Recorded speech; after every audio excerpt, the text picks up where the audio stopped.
went through it in 2014, on January 10th to be exact. How then did I end up here? I knew something lay beyond the curtain, but I didn't expect it to come to me so suddenly or in such a dramatic fashion. While growing up in Haiti, a very vivid country, I had a lot of knowledge about death before it happened to me. I had seen it, I knew it, and it was always there. The most peculiar and extraordinary thing was that it happened to me, even if death itself wouldn't have surprised me. To sum up, this is my tale. Life was great in 2014 when I became engaged. It was all right. Our apartments were separate. I lived in mine and she in hers. It was a memorable day since we went out and had a terrific time. Consequently, I returned to my place at approximately 11 o'clock after dropping her off. As usual, everything was okay when I went to bed. So I went to bed after having a little conversation with her. I had a dream-like experience in the wee hours of the morning where I felt like I was traveling through a tunnel. Nevertheless, I soon came to the realization that this was no dream. It worked out wonderfully that I was in the tunnel with everyone else. Because I am also familiar with cars, we were all riding in a van, specifically a Westphalia. And so it was that as we descended into the dimly lit tunnel, I thought, hey, I had a feeling I know where we are, as I am the type of person who used to do study on death and related topics. You know, I never imagined I'd be in that tunnel with all these other people, going further and deeper. It was like, okay, only if you die, you can get in that. Still, here I was. This sort of illumination and escape is at the very end. Could I be dead? Was the thought running through my mind. So the most peculiar idea occurred to me as I descended farther toward the end of the tunnel, the exit. My mom's voice reached my ears. My mom in Florida shouted, "Oh no, we are dead." Just then, my body, which had been asleep on the bed, shut down, totally shut down, like dead. Knowing that I was dead made me aware of that. After I emerged from my body and heard my mother say that we are dead, I stood up and stared about in disbelief. Now that I'm dead and standing in front of my closet, I can't bring myself to look at my corpse because it was too fascinating, real, and vivid. To be honest, I felt like hiding my body when I checked on it. Afterwards, I pivoted and persisted in perusing my closet. I thought, wow, look at all these things I have. Look at all these clothes, this jewelry, this money. No matter what I found, it was unable to revive me, and I was overcome with profound despair. I get that it's the cause for which everyone fights, but at the time, it served no use. I thought, wow, that's pretty intense, that material stuff doesn't bring anything more than material peace, but spiritual peace is not in material stuff. Then it hit me, materialism isn't the place to find serenity. Since my apartment was not particularly large, though it was adequately sized, I just left the room. Consequently, I stepped out of bed, made a U-turn, and entered the living room. I went over to the spot where my library was located. All I could see were my books on the shelves, so I reached over and grabbed one. My actions left me wondering why I did them and with a heavy heart, because I had to let go so much information and so many books that I had never had the chance to even open them, let alone read a single page. So I was quite downhearted. That's why I was like, wow, that's pretty interesting that I was feeling that sadness regarding the books, but regarding the other stuff I had, it was none of that. So I was like, okay, interesting, but I wasn't terrified. I felt both joyful and quite skeptical as I was there.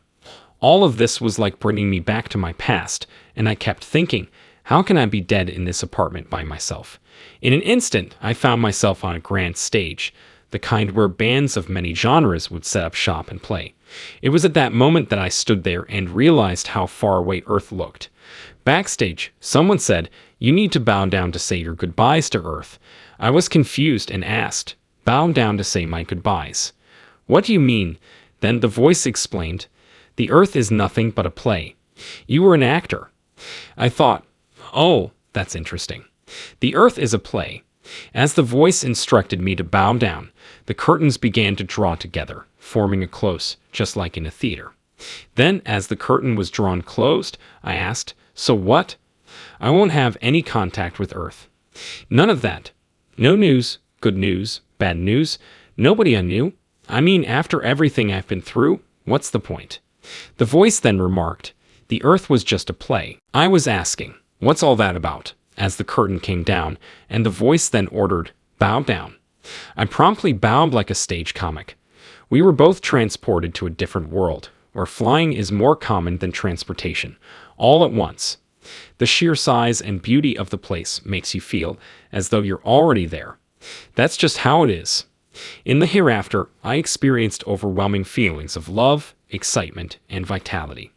I didn't really see anyone, including myself, but I could feel and see that I was there. While we were there, I would have various ideas on life and its principles, the human condition, nature, love, hate, and everything in between.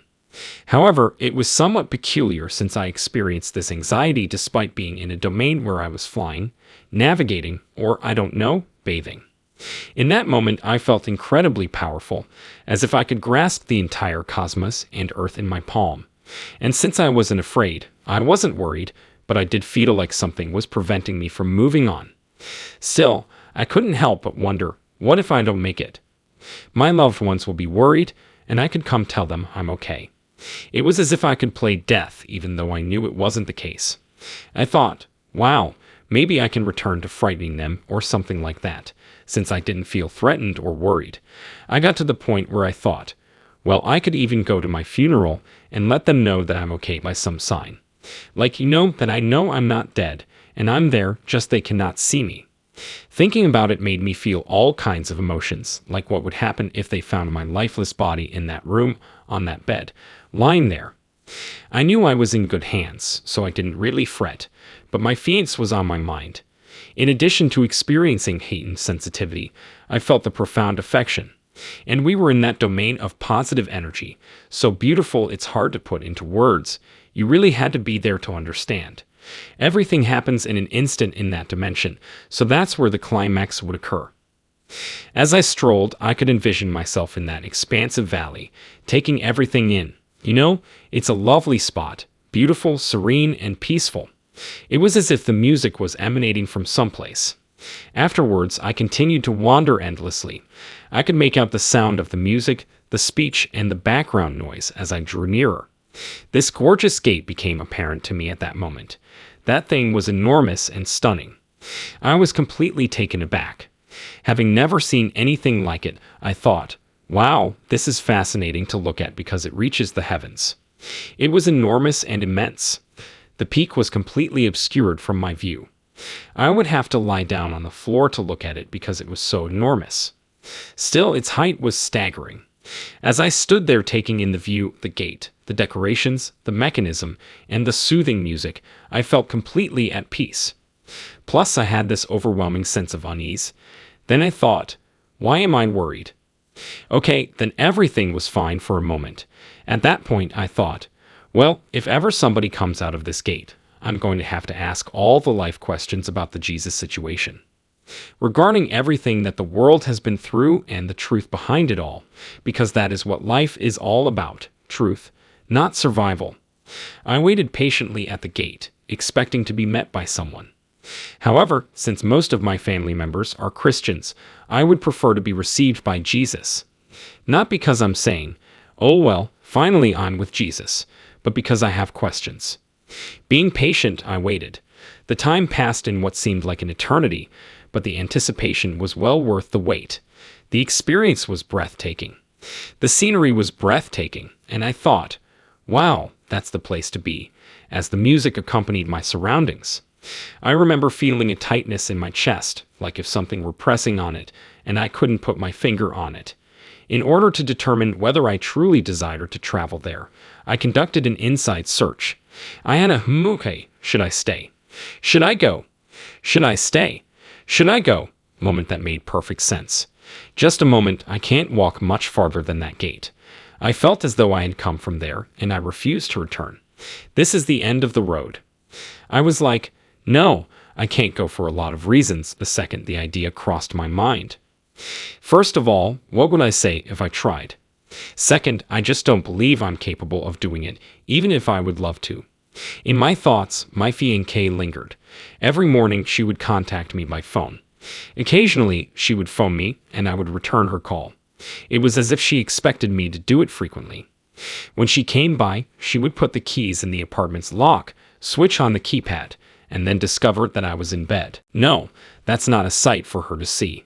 I pleaded with her as if begging it not to happen. Besides that, I have my parents and my life.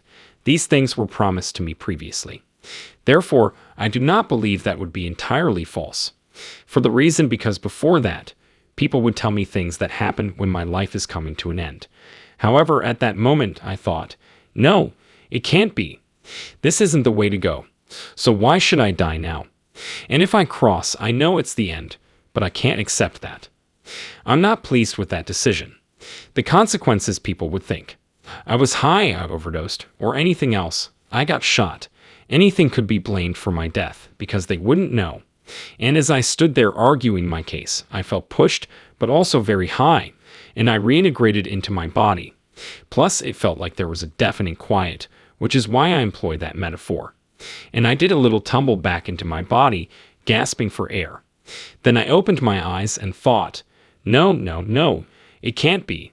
The reason I say this is because that realm radiates such intense love.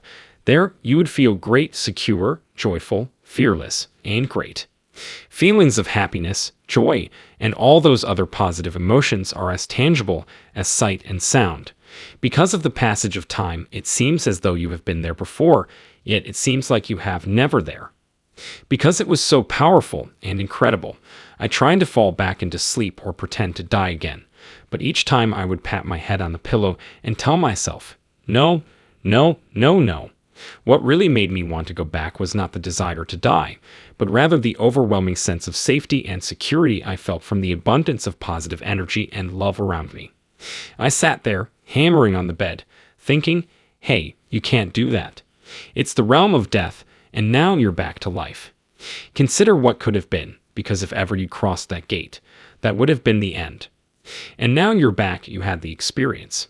You should consider that as the greatest experience of your life. I looked to check the time, and it was around 5:30 in the morning. I decided I couldn't keep it to myself, so I contacted a friend and said, you know what? Let me see who can I call. Plus, I knew my Florida-based acquaintance worked the night shift the second I learned I could only reach her by calling her. Well, she could be home by then, I thought to myself, so I decided to give her a call. When she answered, she was perplexed and asked why I was phoning so early. I explained that I had recently died and returned, and she asked what was wrong. I reiterated, yes, I just died and came back. It was the most unusual and unique experience. I told her what had transpired, and she listened intently for over half an hour. After we finished talking about it, I ended the call and she went to bed. And so, at some point around 6 o'clock, I got out of bed and left the room.